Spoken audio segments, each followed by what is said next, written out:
Thanks for taking the time, Coach. Thanks, Shane. We'll kick it off with Ruben, and then we'll go to Brooks. Hey Nick, I wanted to ask you about Slay and the year he's having. He's seems like every week he's leaving the field, we see him in the blue tent week after week, and he comes back out and makes plays. What can you say about I guess his physical toughness, his resilience, and just what you've seen from him this year? Yeah, you nailed it. I mean, I think every time I think about Slay and talk about Slay, I talk about how good of a teammate he is, and that's true, and how good of a player he is. But he is physically tough, physically and mentally tough, and he's resilient and able to fight through things that he's going through, and come back out and still play great football. And so, man, there's a reason Slay has the C on his chest. We'll go to Brooks and then Tim. Hey Nick, how do you think Jalen managed the finger yesterday? He said it did affect him. I thought he played. I mean, you guys saw the game. I thought he played a really good game, a really outstanding game. Um, Jalen's extremely tough, physically, mentally, and again, I thought he played a fantastic game in many ways. Was able to run for yards, threw the ball really well against a really good defense.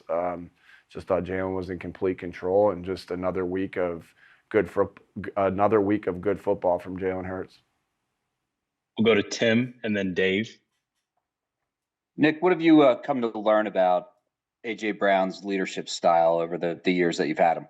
Yeah, again, like I've said to you guys, AJ is one of the best people we have, one of the best people we have on this team, and just know he deeply cares about being a great football player. I know he deeply cares about his teammates, and I get to see that on a daily basis. AJ's been phenomenal since the day he stepped foot onto this team. Man, I think the way he's played, elevates everybody. The way he plays football elevates everybody. And so again, AJ, everyone leads a little differently. There's also a reason that AJ has the C on his chest. And so everyone leads a little bit differently. AJ's a good leader, good player, great person. Great to all those. Great player, great leader, great person. We'll go to Dave and then John.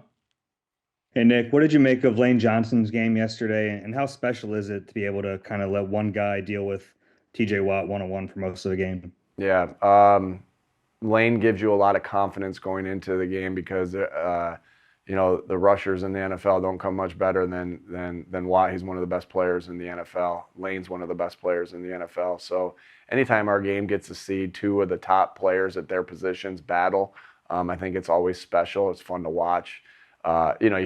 It's fun to watch as a coach. It's fun to watch, I'm sure, as fans, and so Lane, played a really outstanding game yesterday against again a phenomenal player, and so gives you a lot. It just gives you a lot of confidence to have 65 out there on week to week. We'll go to John and then Olivia. Hey, Nick, and correct me if I'm wrong, but it seemed like you went with empty sets a little bit more than you have recently. Is that about Jalen was talking about getting into a rhythm? Is that about trying to find that rhythm, or is that just more of a game plan thing? Every game plan and everything kind of goes into that. I mean, every game plan is a little bit different in how you want to attack and how teams come out in empty and the things that they do in empty.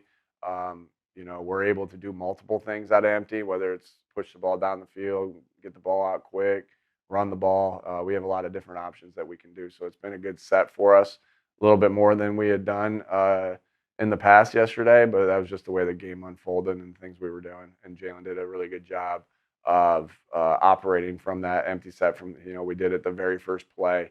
And he makes a great play just to start off with that, plus 20 completion to Grant, and the guys did a good job of. I thought that the protection. I wrote that down multiple times as I'm watching it. The protection that we had in empty against a really good rush. We'll go to Olivia and then Zach. Hey Nick, I was curious if you had an update on Landon Dickerson and Tyler Steen came in for him and took over at left guard. What were your impressions of the way he played from the holding penalties until, how he settled in afterwards? Yeah, still going through our process that we go through every Monday, Tuesday. We'll have more information for you guys on Wednesday of where we are with that. Obviously, he didn't go back in the game, so we're just still going through things. And I thought Tyler did a nice job when he got in, and we've had that all year. The guys have stepped in, and again, that's not an easy game to step into against a team like the Steelers. And Tyler came in and helped us get a victory. We'll go to Zach and then Martin. Hey, good afternoon, Nick. If you had to identify what makes this defense work, what makes this a good defense, what would you say it is? Man, there's a lot. I don't know if there's one thing I can say.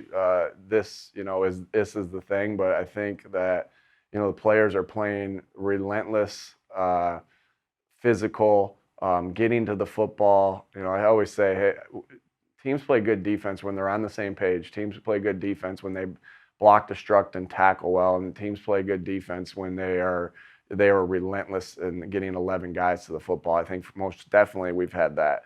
Most definitely we have good players on our defense. So tribute to Howie and his staff of the players that they've brought in here. And then, our defensive staff has done a great job, starting with Vic, of putting the players in positions to succeed and then just getting them better. I think, one thing we talk a lot about as a staff is like identify talent, right? And then once you get the talent in here, it's our job as coaches to develop that talent. And, and I think, again, very talented players that we have. And then the guys have done just such a good job of developing it, right? Zach Bond hasn't played a lot of inside linebacker. And so make no mistake, Zach Bond gets all the credit for that because he's playing his butt off. But Bobby King's done a great job of helping him develop into in that area. And N'Kobe's done a good job of helping him develop in that area. And so, that's what we always think about is how can we identify the right people and the right players and with the right talent for this team. And then our job as coaches is to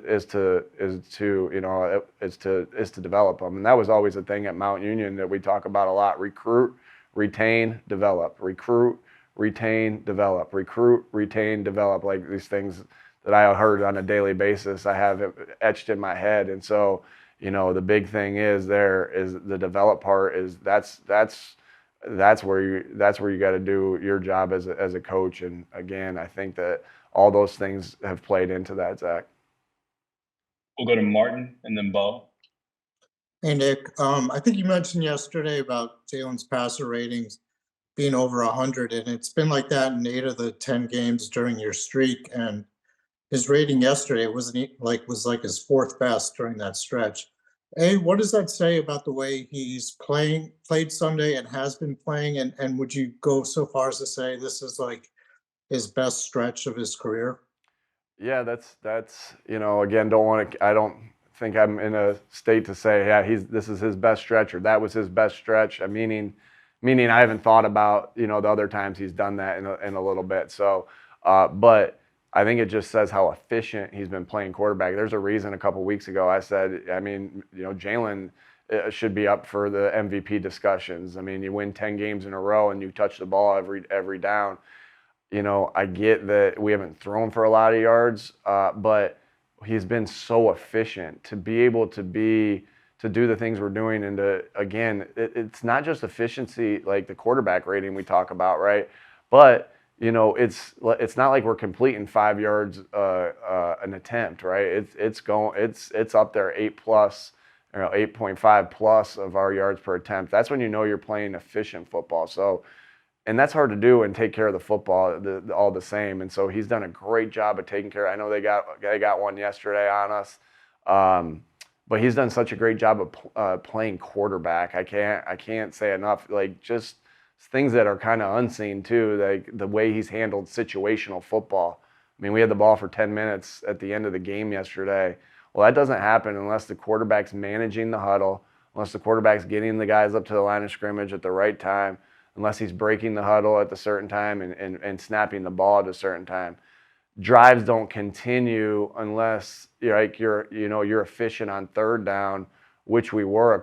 We had a 3rd and long that converted that got us to 4th and 1. And we had a penalty in 4 minutes, and we were behind the sticks, and he was able to get us out of that with a great completion to AJ. And I think he's been doing that all year in our 4-minute offenses of being able to, when we need to do something where he's got to make a play, he's done that. I can't say enough of how good a football he's playing. That's why it was kind of funny, just all the things that we talked about last week, as far as the perception of what was going on here. Because I just thought he's been playing football really good. You don't win 10 games in a row without your quarterback playing really well, and our quarterback's playing really well, and he's been playing really well for the last couple months. We'll go to Bo and then Bob. Hey, Nick, I want to ask you about Kenny Gainwell. He came in your first draft class. He's in the final year of his rookie deal now. He's been with you the whole way. It feels like you've always sort of gone to bat for Kenny. Why is that? Yeah, shoot. I think the guys make fun of him sometimes because they know he's one of my favorites. I say, don't say that to anybody, but I think it's just that they perceive that because I'm always talking to Kenny to reinforce what you want your culture to look like. Hey, guys, it takes everybody. Watch this. And the 2 opportunities that Kenny got, watch what he does with it. Now he's contributing on special teams. And I don't just mean like just returning, like he's making tackles on special teams. Like every opportunity that he has, he takes advantage of. Kenny is extremely tough, extremely tough. So if I find myself, what an unbelievable spin move he makes yesterday on 3rd down to avoid the tackle. But what I loved even more about that was 2 things. One, he lowers his shoulder at the end to gain 4 more yards or 3 more yards or however much it was. And then the excitement that his teammates had for him on the sideline when he does that, like that happens because he's such a great teammate. I mean, he's tough. He works hard. He doesn't, he could be a guy that got opportunities elsewhere, but he doesn't, he gets limited opportunities. He takes advantage of them. I mean, what's not there not to love about Kenny Gainwell? I think you set me up here because you knew I was going to go and gush about Kenny because, man, I love having him on this football team. I've loved getting to know him more and more over the last 4 years of being together. He's a special player. He's a special teammate. Really, he speaks so much to what our culture is here. And he may not have a C on his chest, but he leads in his own way. And he's really taken advantage of all the opportunities that he's gotten here. And that goes back, that's been consistent through the last 4 years here with the Eagles. Thank you. We'll go to Bob and then Rob.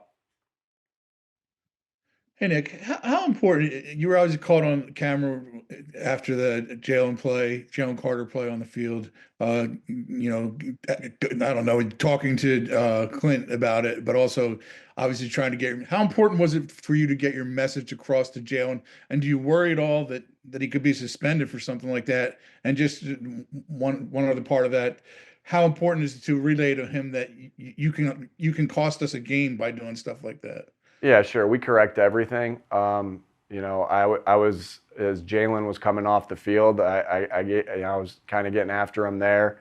And, I think that there was part of me that wanted to go back, and really, so I kind of made my point as Jalen was coming off the field.